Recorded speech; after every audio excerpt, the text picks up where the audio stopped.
All right, we're back. We're going to start applying the JavaScript stuff that we've learned to actually making our calculator work. I've got the calculator open in this other window here, and we're pretty much ready to apply this. So I know I said in the last video, we're not really going to use this very much. We're going to have an easier way to do it in the future. But actually for this video, we're going to use this, and we're also going to use the other thing I have there with the text input value. More to just demonstrate kind of how we put together different building blocks when we're programming. We will have easier ways to add click events and to set values, but it involves a little bit more learning to learn like kind of the theory behind using those, or like what goes into using those. So in this one, we're going to use these methods that we have along with some of the ideas like functions and variables and arrays and stuff like that, in order to put kind of like all these pieces together. We're going to be tying together the HTML and the JavaScript and making our calculator actually do something. So that's pretty cool. So when it comes to this kind of thing, we have to kind of think about like, what is a calculator doing? And starting maybe with just one small piece. When you're more advanced, you'll be able to sit down and think out a whole application step by step and kind of almost imagine the whole thing in your head, and then you'll know how to approach it. But the best way for us to start, and the best way for us to do things like mapping later on, will be to start with little chunks of things we want to happen. So in this case, there's a couple chunks that I can think of that are quite small.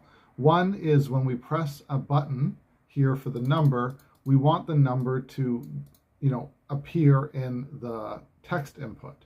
And preferably, if I press 9 twice, it does 99. It just doesn't, if I press 9, 8, it doesn't just go 9 and then change it to 8. It like puts them together. The next chunk of functionality would be to be able to add numbers together. But to start with, let's just have it so we're setting the number into this text input. So how are we going to do that? Well, we are going to use this click event that we've used, but we needed to target one of the numbers that we have, and none of our buttons have IDs right now. So one thing we're going to do is we're going to add IDs to each of these, and I'm going to call it button, let's say number 1. That's what we're going to call number 1, and we're going to copy that over for all the buttons.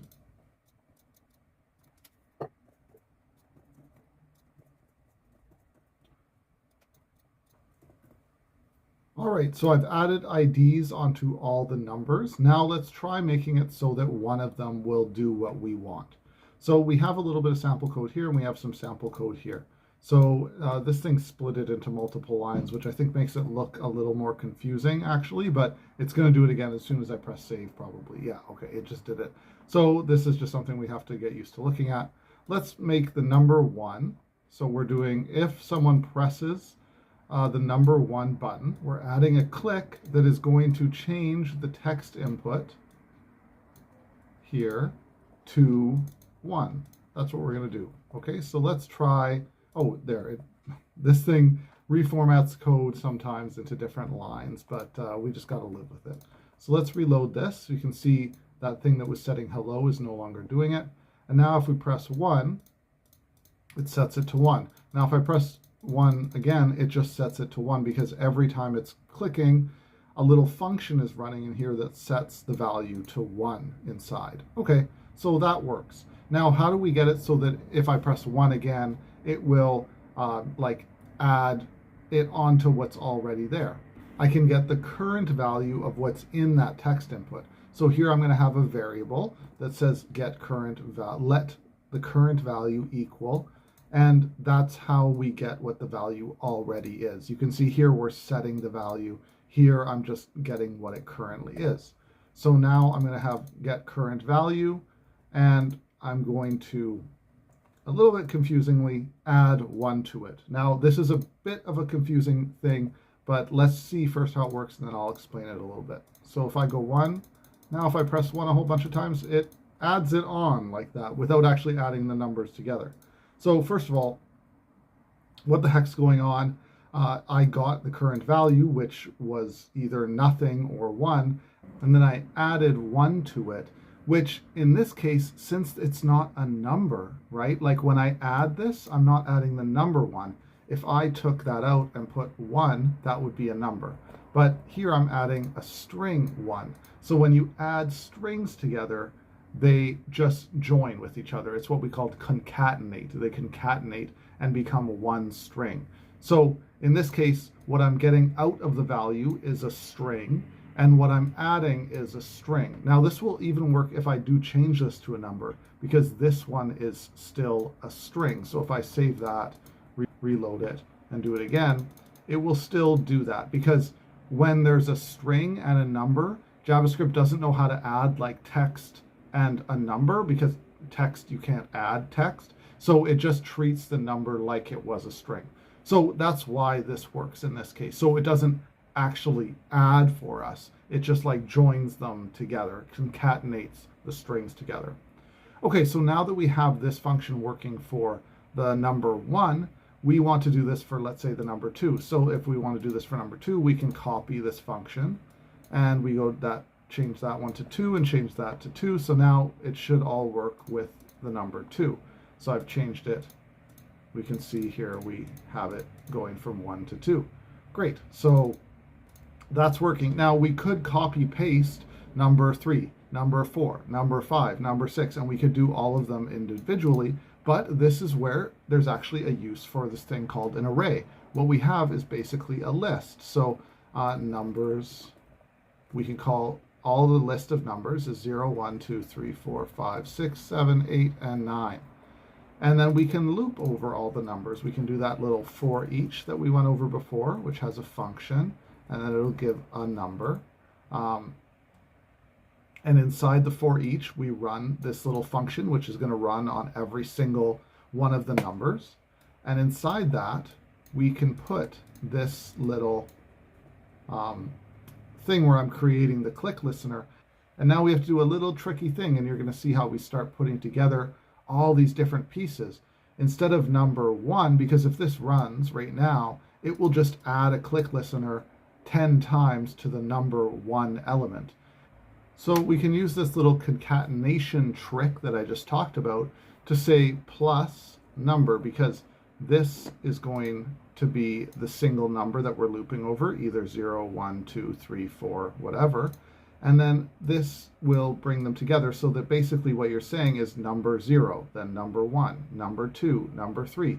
And here we're going to do this current value, and we're going to add the number to it instead, which is again the current number of the loop that we're doing.